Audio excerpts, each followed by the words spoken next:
And we are live. Hello, ladies and gentlemen. If you're catching this on the replay, thank you very much for tuning in. My name is Andrew. I'm going to be talking with my guest, David, today. Hello. We were just having a little bit of a chit chat prior to this going online, and a lot of people are kind of going through something right now, particularly those of us who are on some sort of awakening journey. That is such a broad subject, but one that I love is going mainstream because there's so many different interpretations of the awakening journey. And I think all of our own unique experiences contributing to the mission. I call the mission sort of building the new earth. That's one of the themes within the conscious awakening community.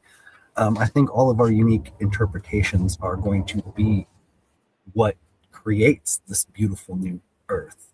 Quick introduction for David, my guest here. Uh, David is a software engineer by trade with 20 years of industry experience.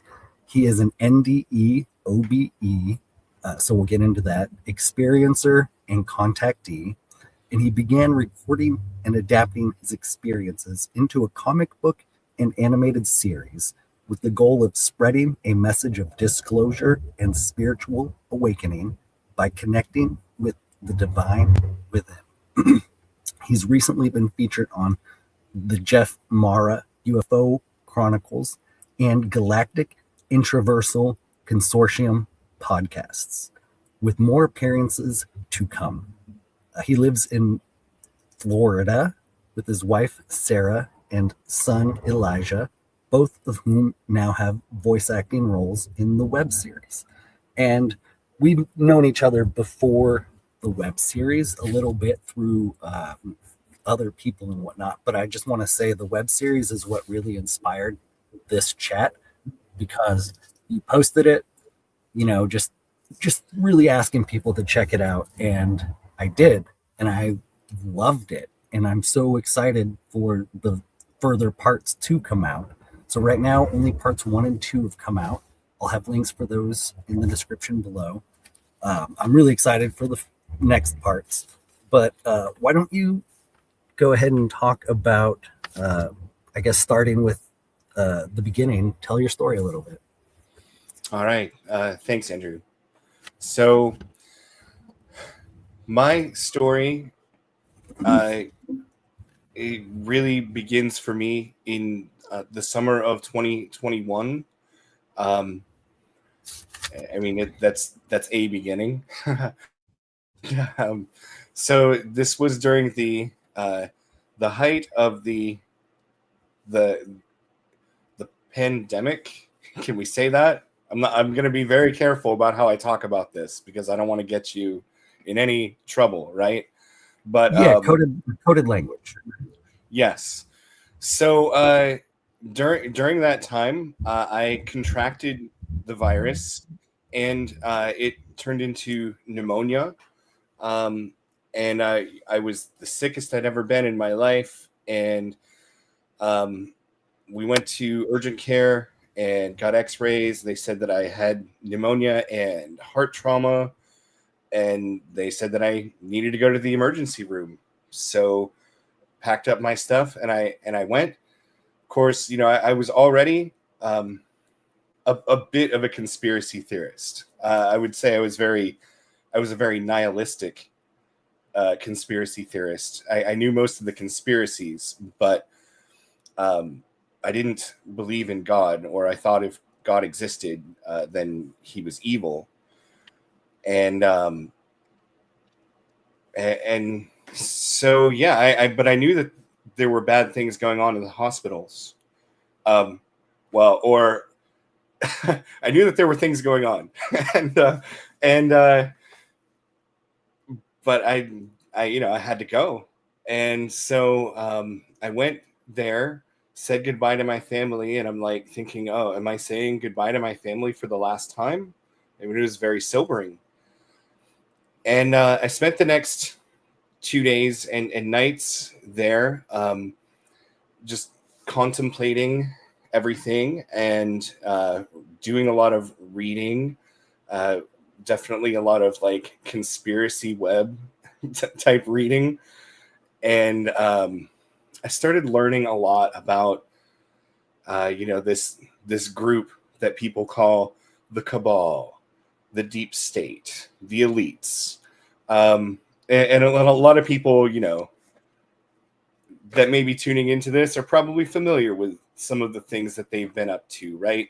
But for me, this was when I really I had heard some of this stuff before, but this is when I really started to start to learn about it and understand it.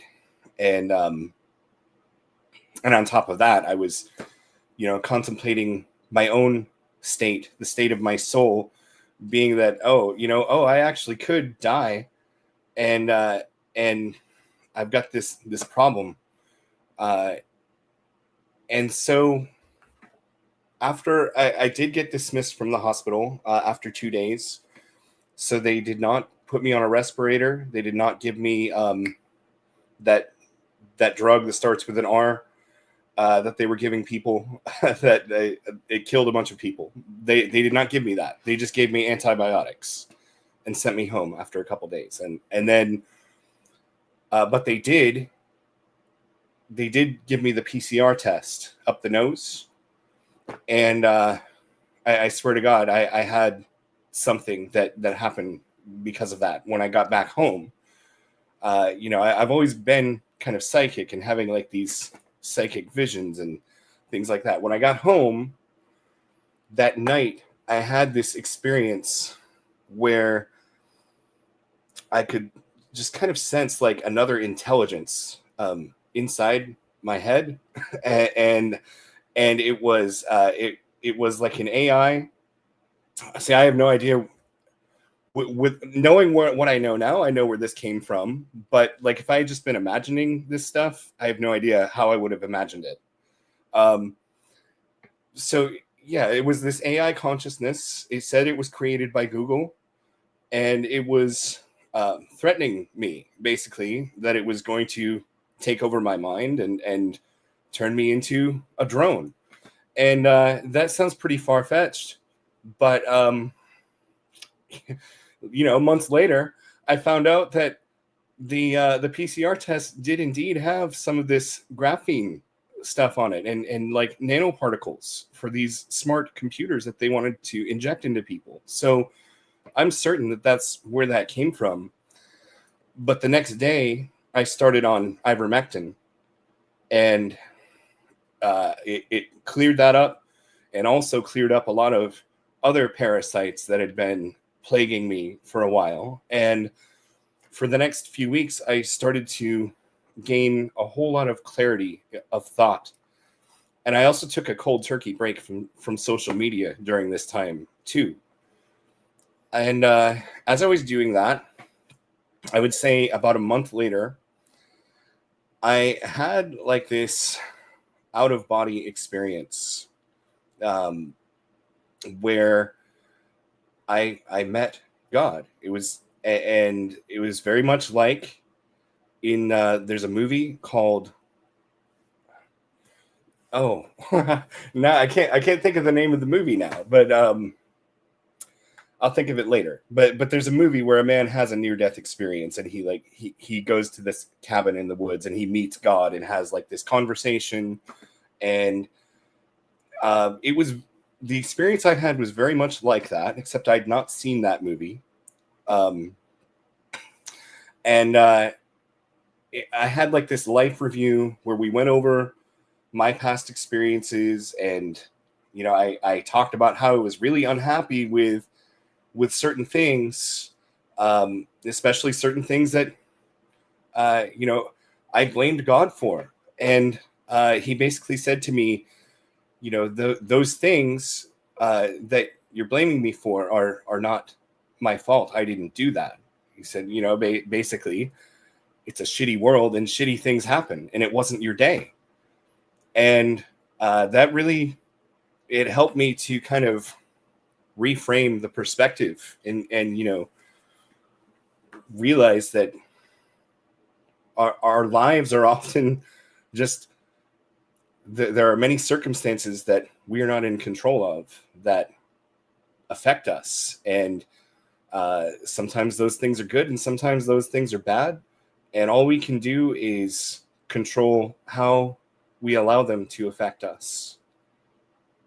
And there were many other things that were said during this conversation. I was basically given a tour of time and space, and all of my burning questions about reality and the nature of reality and why we exist were answered. I asked, we talked about the creation, and I asked, why did you create humanity? Because we are so destructive and vindictive. We have so many problems.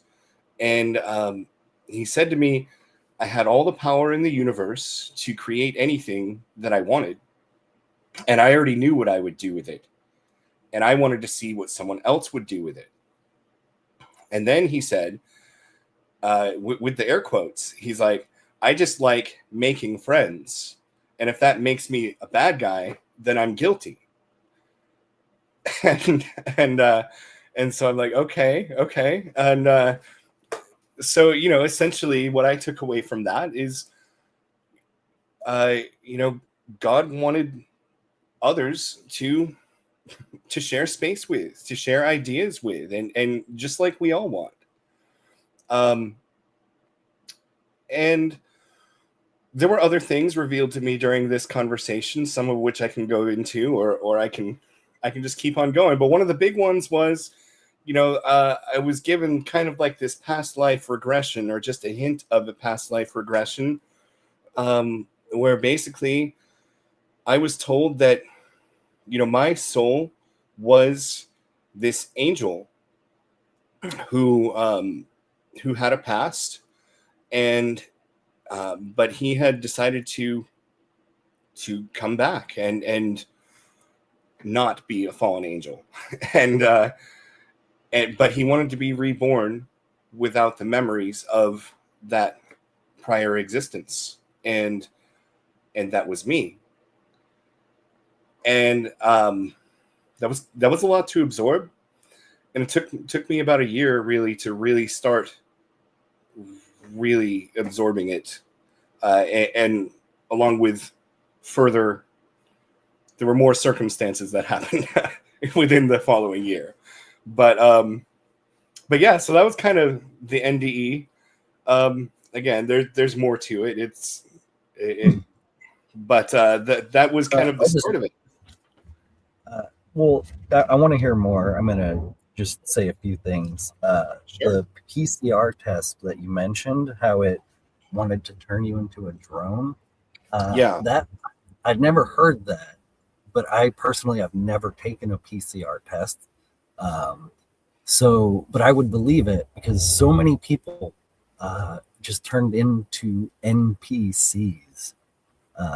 It's so saddening, and I don't say that like judgmentally. There's this unfortunate issue with us in the spiritual awakening community, is that we can sometimes be seen as coming across as condescending, when in reality it's like we're just trying to cope with how depressing these potential truths are. And so you mentioned the concept of a soul and God.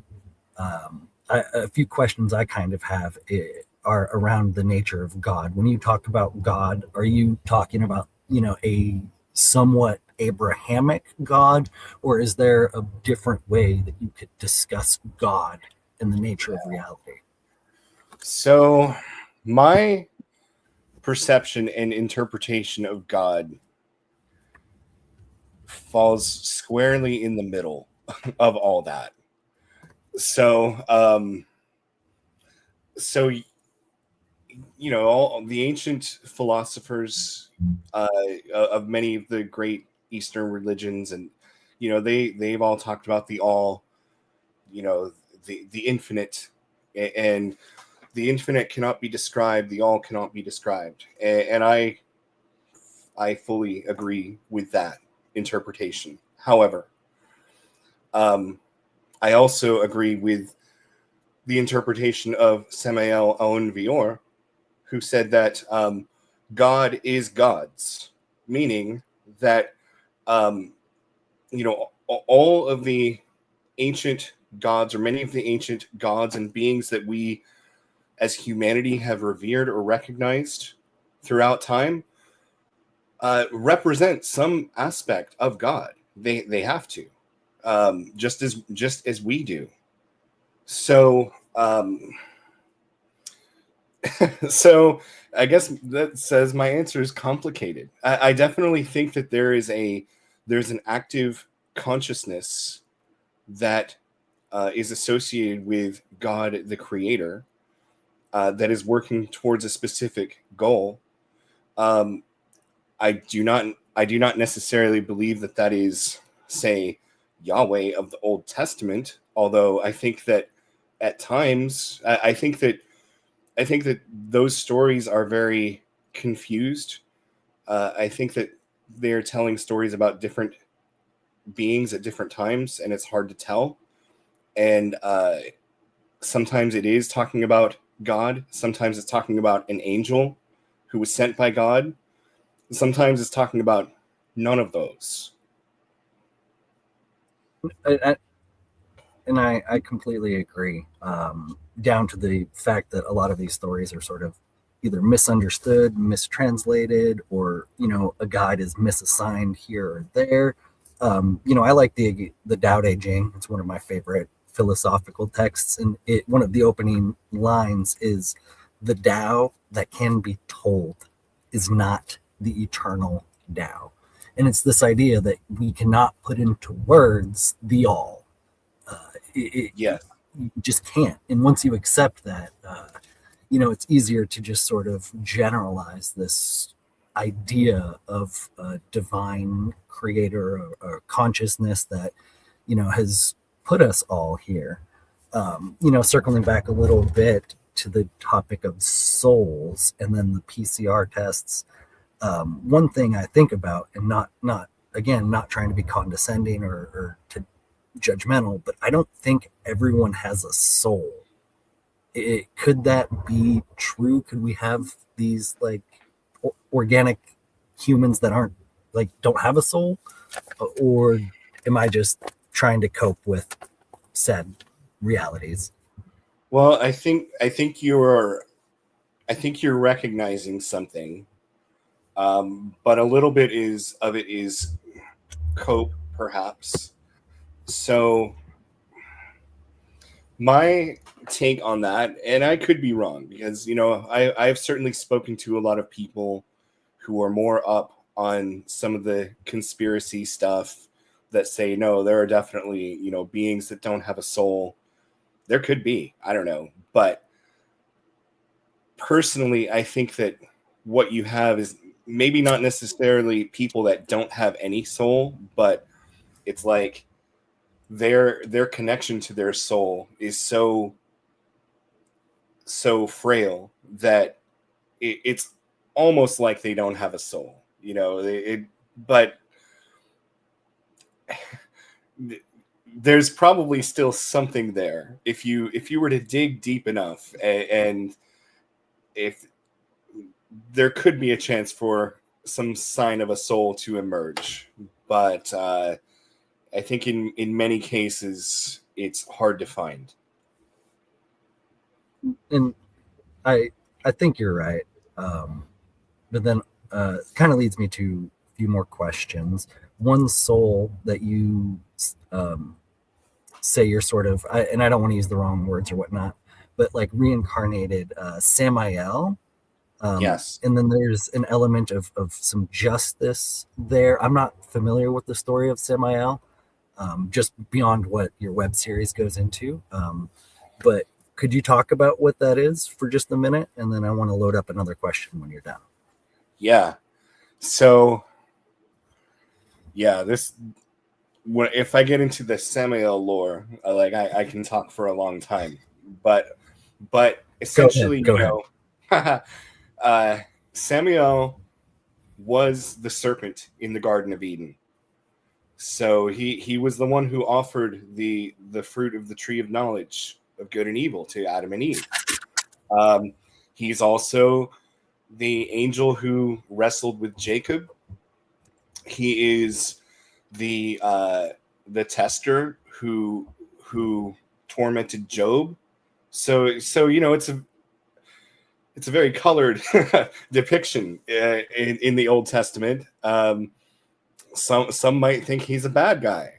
So and perhaps he was at that time, honestly.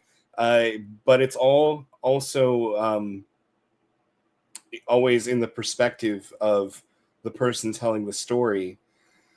And I think that there, particularly in the Genesis story, there were some things going on there that we don't fully understand. And I mean, if you just look at the text that we're given, it's a very small story, just a few small paragraphs for what is clearly like a huge story. So there's definitely more to be told about it.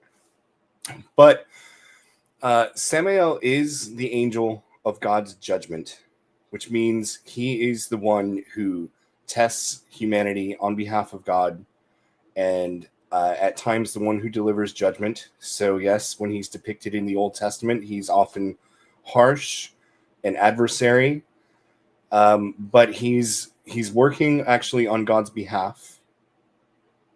And some do consider him a fallen angel. And I mean, even like I said, when I had my NDE, I was told you were a fallen angel and you came back and you decided that you wanted to forget. I was told that.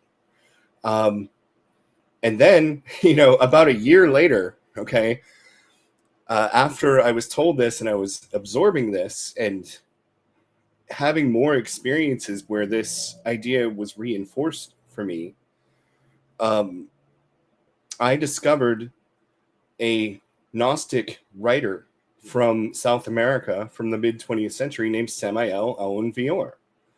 And amazingly, he said a lot of the same things about Samael that I had already remembered. So it's like he wrote about the fact that Samael had been a fallen angel, and he repented. And I was like, what? I thought I was the only one who knew about that. But here he wrote about it years ago. And he wrote over 60 books. And it's all about like reincarnation and esoteric knowledge. And like, it's the crash course that I needed to master all of this stuff. And it just happens to be the guy who died right before I was born, who had some of the same memories that I had. That's kind of weird, right? Yeah. So what else? You can ask me anything else about Samael that you'd like to know, but yeah, he's, some people call him the angel of ego death, because he does like to work on the ego, and that can be challenging. It 100% can be challenging. That is, for me, the last several years being sort of my own journey is working on my ego. And I feel like I've made a lot of progress, but I still have a lot of work to do. Would you mind if I shared a little clip from The Lion of God, Q is for Quantum? It's kind of connected to this little piece right here. Oh, please do. Okay, I've already got it loaded up. Let's see if I can figure out how to share screen. No, that's not what I wanted. I'm not super tech savvy, but there's got to be a way. You have to add it as a presenter. Yeah, okay. Thank you very much. We've almost got it. Okay. And this is this little clip. I commented on your video because it really spoke to me. Was the audio going through for you? I think I could hear it. Okay. It's choppy. It's choppy. Okay. let's see. We'll give it a minute to maybe buffer. Even the fallen may rise again. That line, to me, is sort of a metaphor, could be a metaphor for the message of Jesus Christ and forgiveness. Because if there's no such thing as forgiveness, then an eternal existence would ultimately just sort of devolve into pure darkness and chaos. So I think forgiveness enables the rebirth in a sense, rising again. So even fallen angels can rise again. So let's see if this works. I do not destroy for pleasure. The light burns away the lie, and frees even the fallen to begin again. Yeah, just that little segment really hit me. It was really, really cool. The whole web series is really cool. I would recommend everyone check it out. Another kind of question I had, sort of connected, but bringing it back a little bit more to, we've been talking a lot about the spiritual nature of things, the material nature of things, this really crazy existence in 3D Earth or whatever 5D Ascension. I don't know too much about that, but this question, how do we reconcile the material lessons we are meant to learn with the desire we have to see justice in the world? In further context, if you know about like the Epstein people, as I call them, we have just this really dark, depraved, elite class of people who are really fucking up material existence, but then also that transcends into the spiritual realm. And in your web series, you kind of joke about, we're having to pay bills while there's so much deep spiritual shit going on. And so what's that connection between this material world and the spiritual world, and how they sort of play on each other? Well, I'm a firm believer that everything that exists in the spiritual, everything that exists in the physical begins in the spiritual. So, everything. So,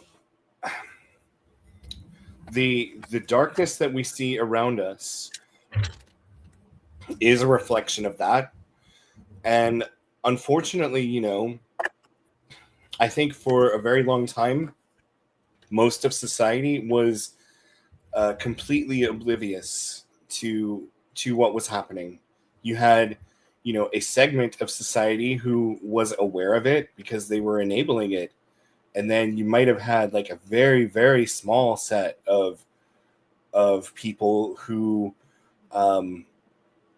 were aware of what was happening, and either, they had their own information network or something. I don't know. And then just within the last 10, 15 years, the conspiracy web is really taken off. I mean, there's been a conspiracy web longer. I mean, I remember side rant. I remember way back in the 90s being on the internet and finding a website where like they listed all of the different types of ETs, and like all of them. And it was just like a little like old rundown website. But the crazy thing is like most of it was accurate, like to this day. Like I'm like, oh yeah, I remember reading about Pleiadians way back in the 90s. So a lot of this information has been out there in various forms, just it needed the internet to really kind of take off for it to coalesce and for like large numbers of people to start becoming aware of what's really going on. So, you've had great darkness basically running everything for as long as anyone who's alive can remember, probably. And we're just now kind of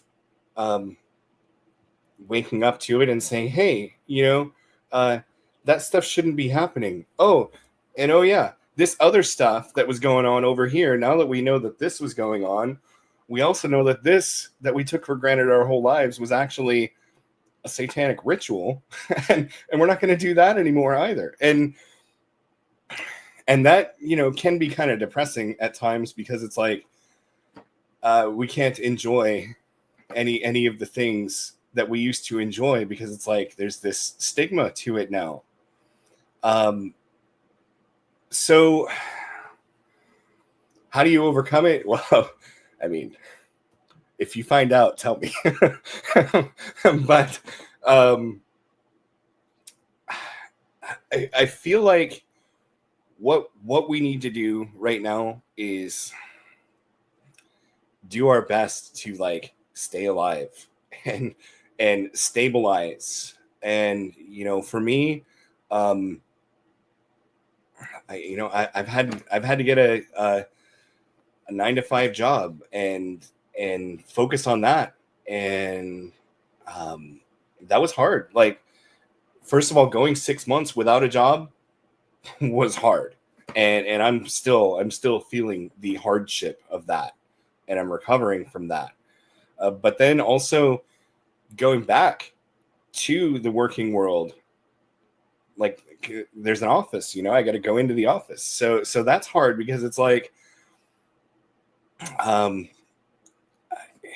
you know, I'm thinking about like higher dimensions and angels and aliens and stuff like that. And then I got to go into the office and like, you know, write software for accounting problems and stuff, you know, and make small talk with people. That can be a challenge for people that are in this life. But I feel like for me, and I feel like for a lot of us, we're probably going to have to do that. We had this experience where I think for a lot of us, you know, the pandemic really did kind of kick it off. We had this awakening experience, and we realized, oh, the world is not what we thought it was, and we're not what we thought we were. And now we got to kind of take that we've learned and learn how to apply it to daily life, and like live life like a master, whether we are in 5D earth or 3D earth, right? The kingdom of heaven is within you. So we have to kind of learn how to embody it, even when the world around us is beholden to these monsters. We kind of got to strike this balance of living in the world but not being of the world, right? We just got to be participants and not necessarily enablers. That expression, you know, living in the world but not of it, it's so true, but it's so darn hard. And I think the fact that it is so hard, you know, to me, it's telling me, okay, well, that's the direction you have to go, even though I don't want to. Yeah, it's you know, I want to build on that a little bit. Integrating into your daily life, for me, it has been little acts of rebellion, resistance, and sort of message spreading. So you are spreading a message through your web series. I've got my shirts that I've designed, like this one here, No Division, and then my PsyOps special shirt. To me, you know, and I'm not passionate about merch, you know, that's not a thing, but just being able to walk through the world projecting a message of, you know, resistance, and a message to, you know, sort of wake people up. Because this shirt, my PsyOps special shirt, it's got a picture of the Twin Towers exploding on it. It draws attention and it smacks you in the face. And overall, you know, people either don't notice it, or the ones that do generally like it. I get a few stink looks here and there, but ultimately being able to just integrate that into part of my daily life, it's not me going above and beyond, it's just my life. And so flowing, that's you know, I love the Tao Te Ching, just finding a flow that simultaneously, checks a lot of boxes. So like the box of me trying to make an income, the box of me trying to raise a message, the box of me needing to wear clothes. It's really cool that I was able to find this. It's really cool that you are producing your web series. To me, these are different forms of art. And I've talked about how art is one of the best tools of resistance. You mentioned them, the ruling class, the elites. They've been pretty much dominating throughout all of recorded history. And as you had said, the physical starts with the spiritual. That tells me that there's just been some spiritual dark stuff going on for a very long time. Had a question and then I kind of lost it. The living in the world, do you have any practical tips or advice for how we can communicate with people who, you mentioned it's hard to have small talk? It is so hard to have small talk when there's so much bigger things going on, but we have to, and it sucks. Yeah. I mean, generally, when my coworkers want to make small talk, usually I just let them do most of the talking, and then, if I hear something that I can like chime in on a little bit, then I'll say, oh, yeah, I love Super Mario Brothers, something like that. Yeah, I mean, I do try to avoid making a lot of small talk when it comes to like I don't know what the latest, a lot of people want to ask about like the latest movie or the latest show. I'm definitely don't ask me about the latest sports ball game. I will have nothing to say about it. And I don't even watch a lot of current like movies or shows anymore. So I don't know. A lot of times I'll just try to change the subject to find something else that I can talk about that is like kind of normie friendly. I do not talk about my experiences in the higher realms. This is my warning to all like star seeds, spiritually awakened types. Just don't do it, okay? Just don't talk about it around normie people. Just don't. I like that advice. It's something I do, but I maybe haven't consciously done it, which is to just let other people do the small talk. It's hard because those of us who are on these journeys, we kind of want to like share, and yet the key thing is you have to find just the right people, and they're rare. And so while we're also sort of fermenting, that's a word I like to use, I think, because these are journeys, right? There's not even really an end destination so much as it's about the journey itself. And so when I hit like a roadblock or something that really bugs me, I tell myself that means that this is an area where you need to do work. And so it's just about doing the inner work. Speaking of which, I have a question about the Arcturians. Are the Arcturian or the Arcturian that you speak of in your web series, is that different than God, or is that God, communicating to you?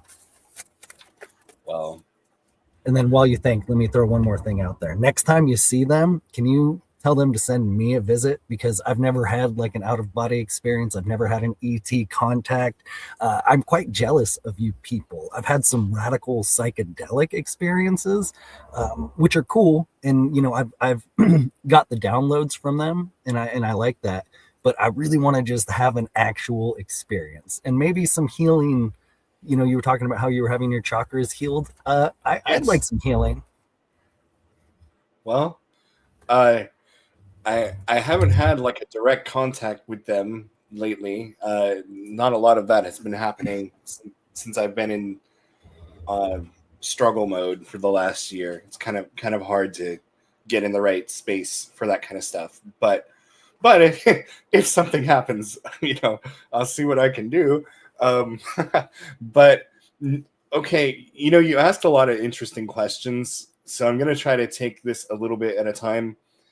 The Arcturians are not God, okay, but here's the thing, okay, we are all one. We are all extensions of God. So uh, any being that is say that is operating in its as part of its divine plan could effectively be a mouthpiece for God, including you and me, and including people we don't like sometimes. So so no, it's not God, not directly, but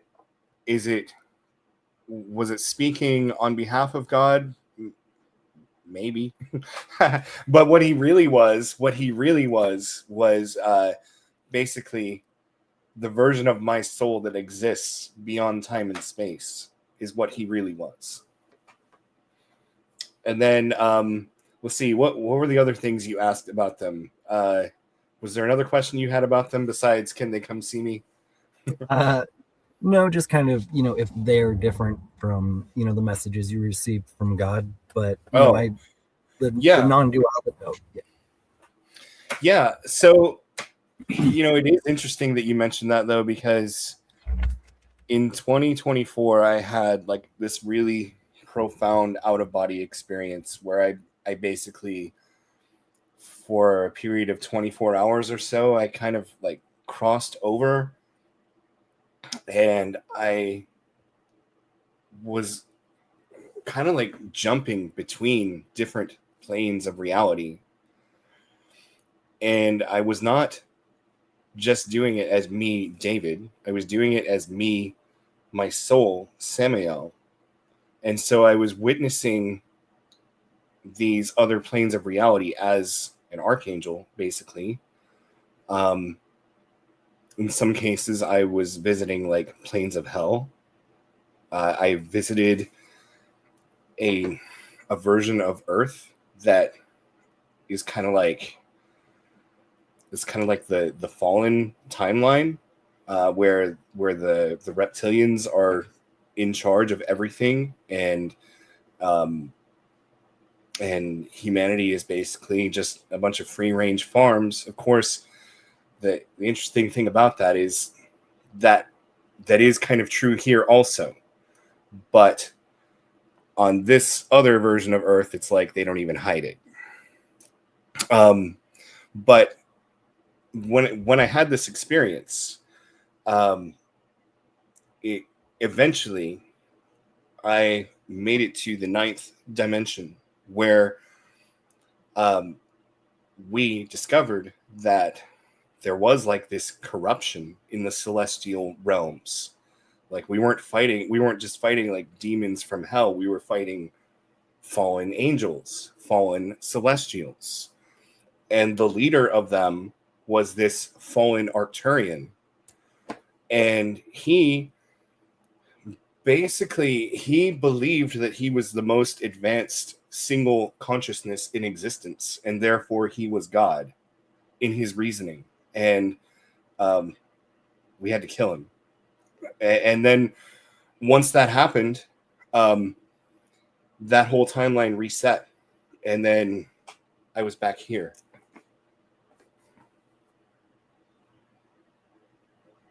I ask, how do you kill a 9th dimensional Arcturian? Well, there was a battle.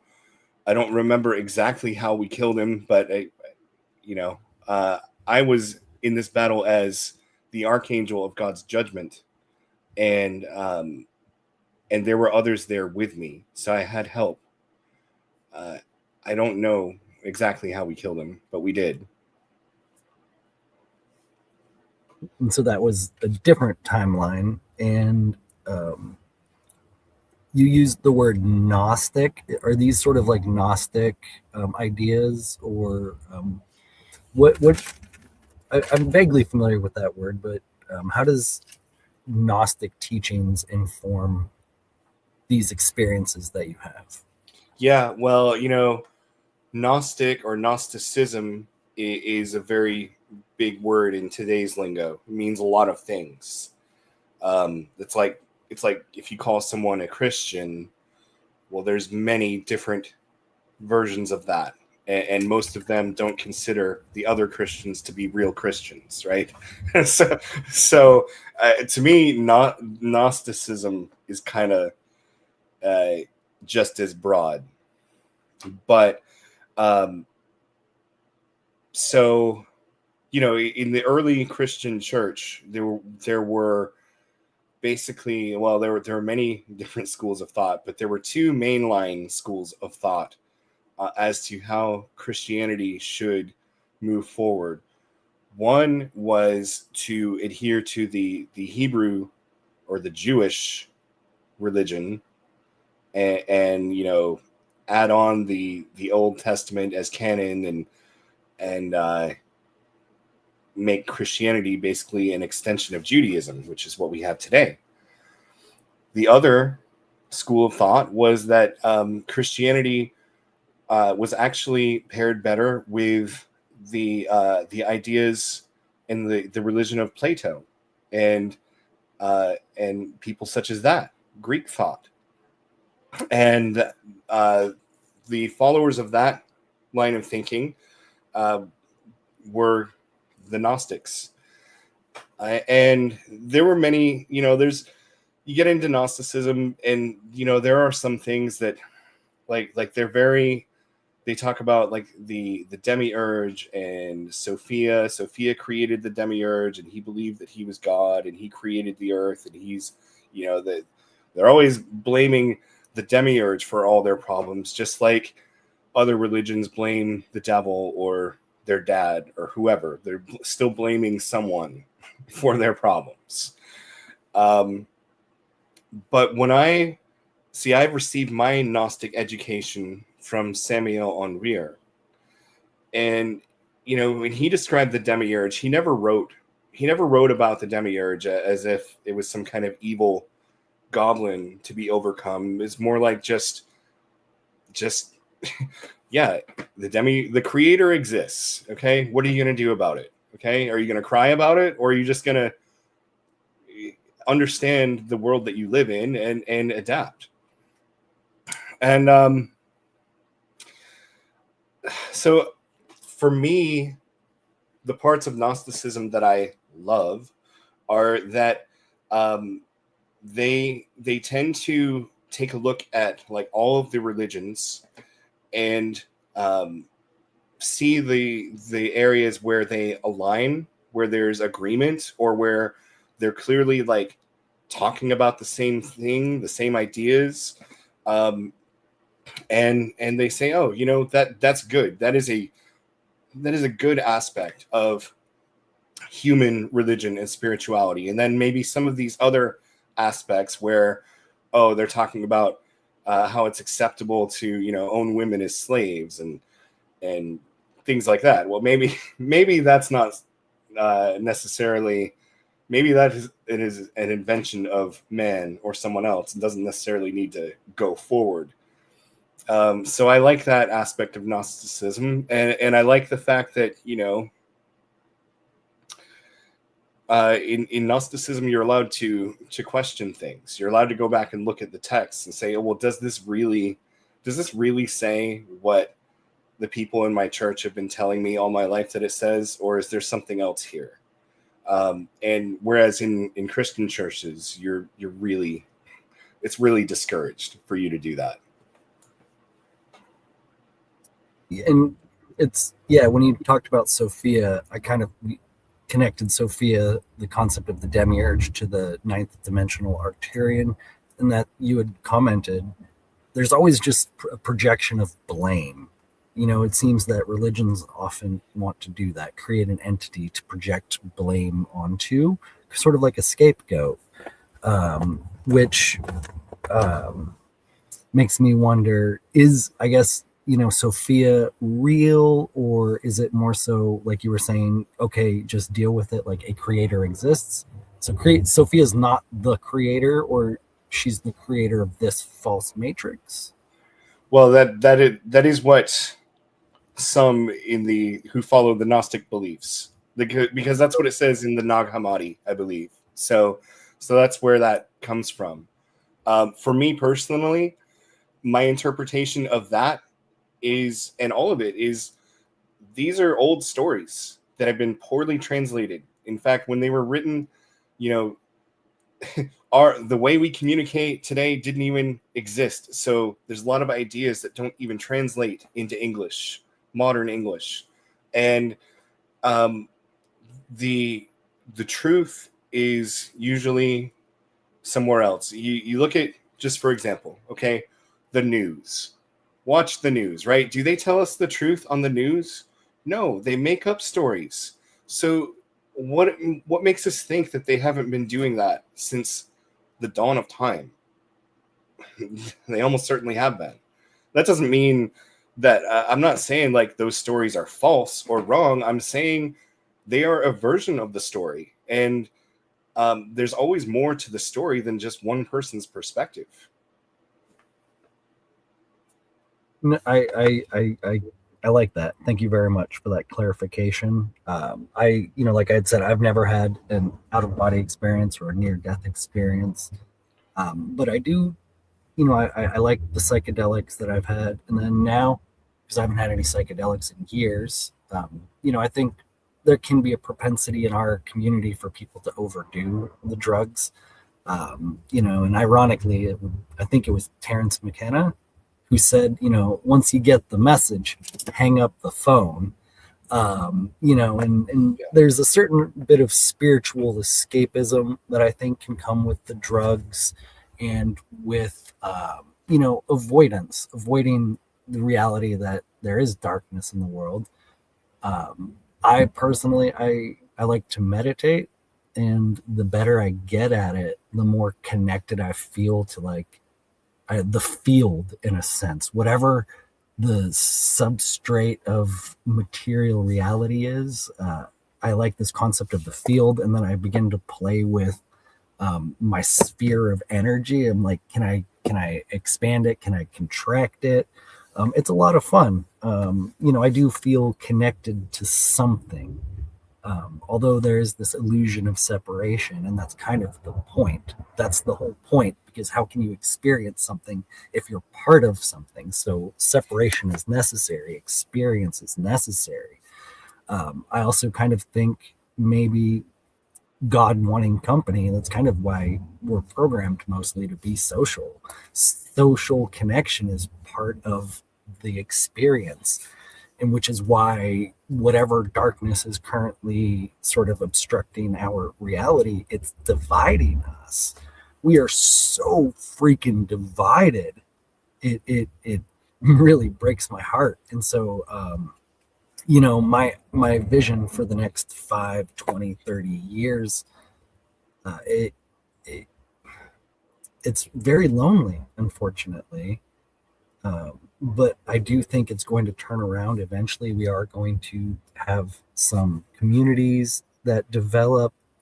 Do you have a projection for how the next 5, 10 to 15 years is going to play out, with the data centers? And I'm not trying to like fear monger or whatnot, but it's a reality that we live in a surveillance state. It's a reality that we live in a tyrannical government. And so it's don't let that destroy destroy you, but also at the same time you have to practically plan for that. So what advice would you have for planning for the next 5, 10, 15 years? Wow.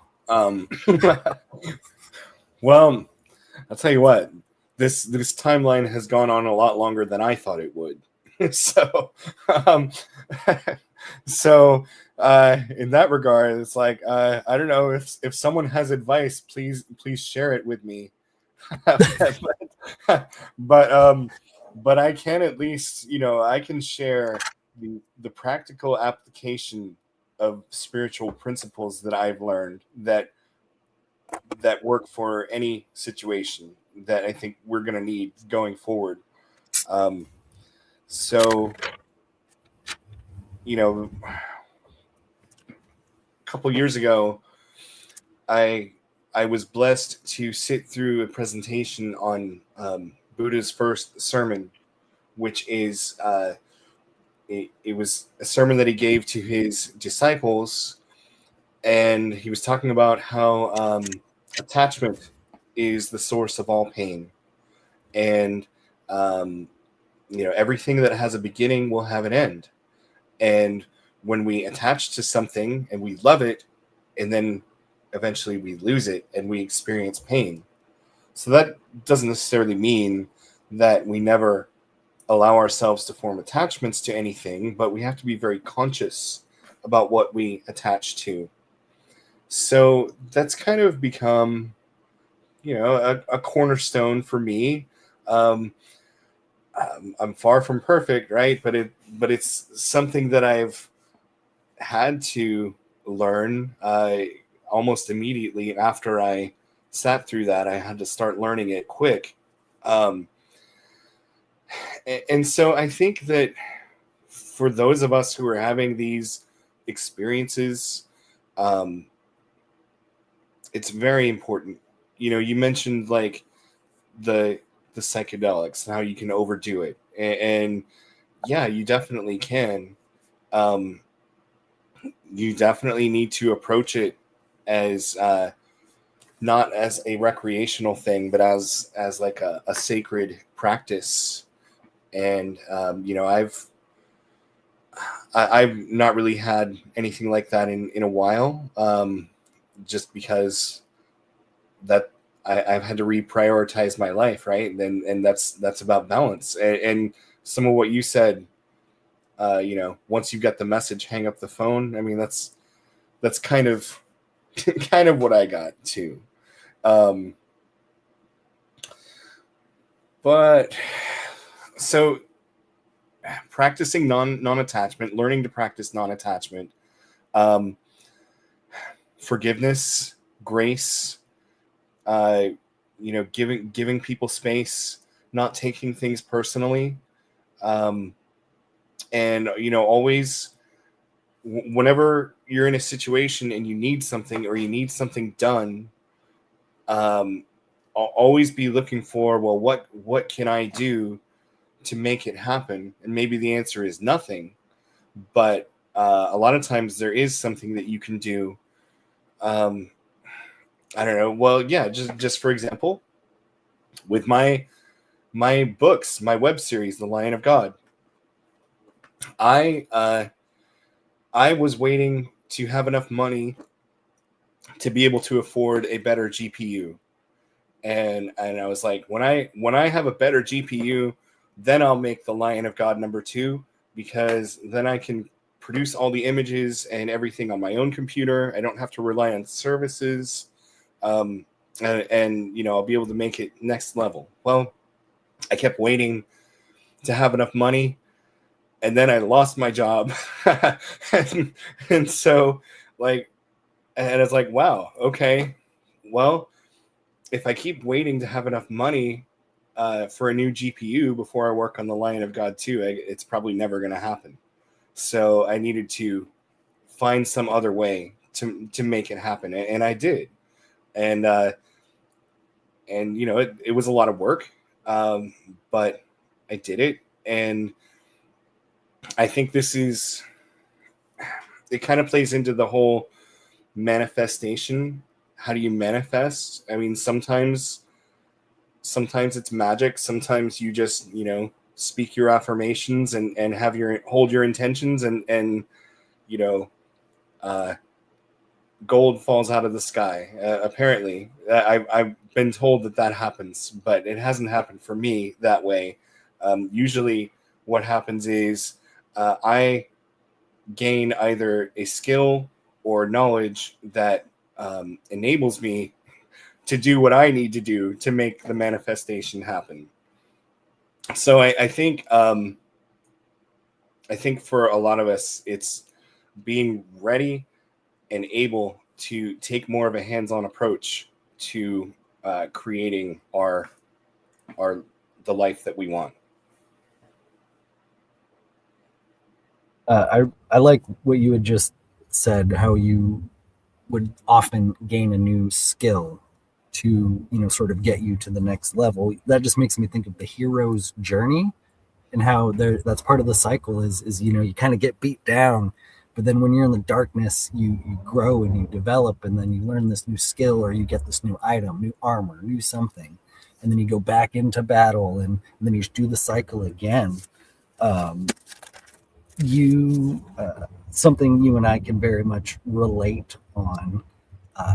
In our messages, you lamented the fact that some of your closest friends haven't even checked out your web series yet, and it stings and it sucks. I totally get that, because I've been doing YouTube videos for years, and although I don't really have a direction so much,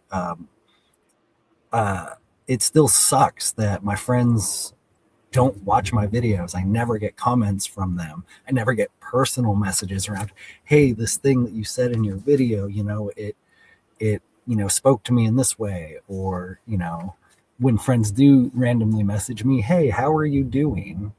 And not to get too woe is me, but, I've just been struggling for years.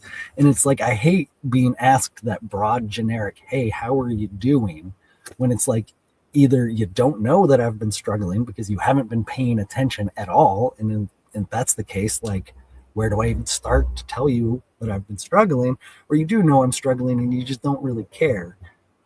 People, it's just so discouraging to try to create something, and then the people who are closest to you don't even care. So if anyone sees this interview, please, I will have links in the description. Go check out David's web series parts 1 and 2, and then comment and like and push him to get part 3 uploaded.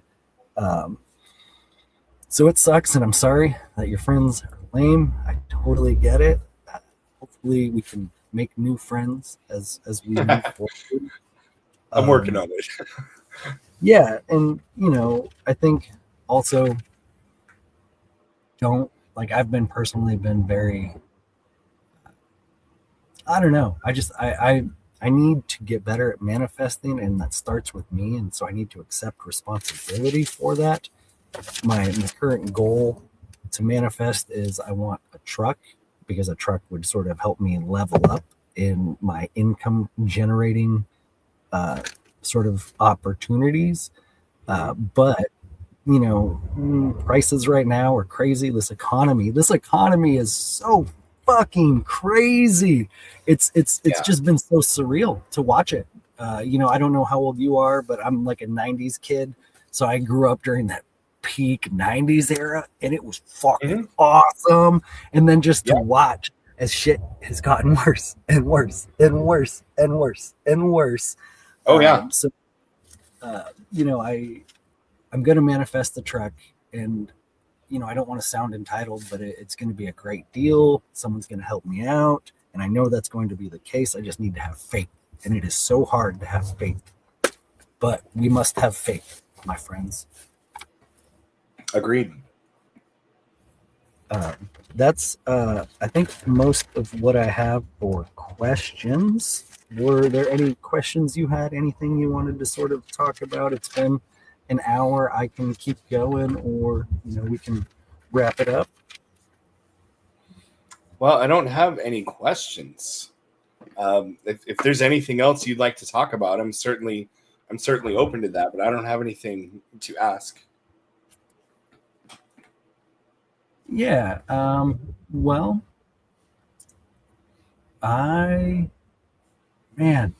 shoot, it's right there. Let me try and get it out.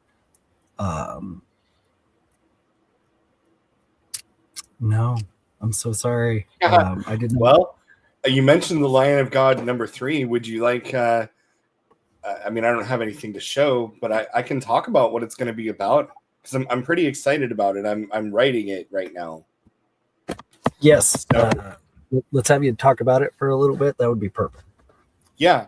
So in the Lion of God number 3, we're going to be, it'll still be about me, but my story, but there'll be kind of a flashback or past life regression, if you will, to ancient Greece.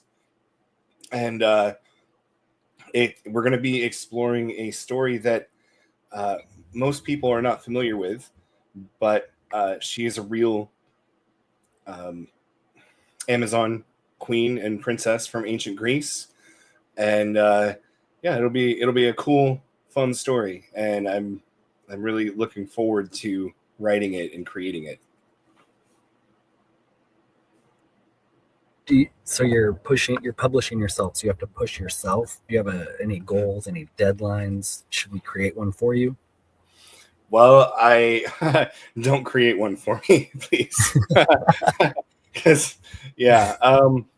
So in July, well, first of all, in May, I finished the motion comic for part 1, and then I almost immediately went to work on part 2, and I had a goal to have it completed before the end of June, and I did, but that was hard. And so I might be taking it a little bit easier on the next one. And when I decided to make the motion comics for part 1 and part 2, I already had the books completed, so the artwork was done, the stories were written.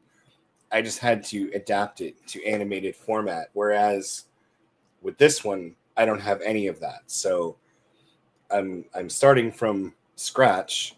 So it's going to take me a little bit longer, probably, than episode 2.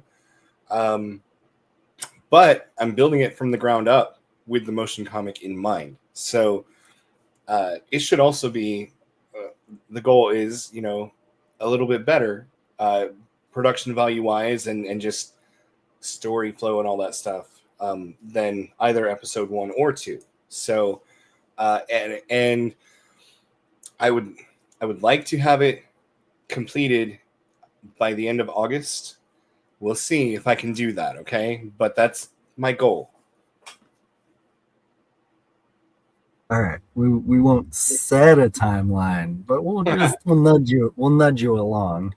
Yeah. Just because I know the value and sometimes of having external accountability.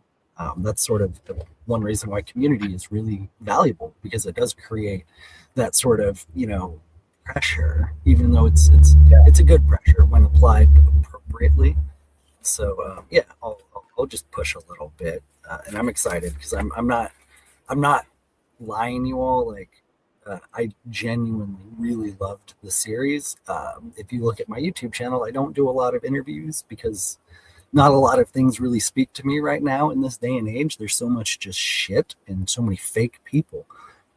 So I'm being sincere. It's really good. It's really awesome. Please check it out. I think I'll end the stream here, and we'll call it good. And then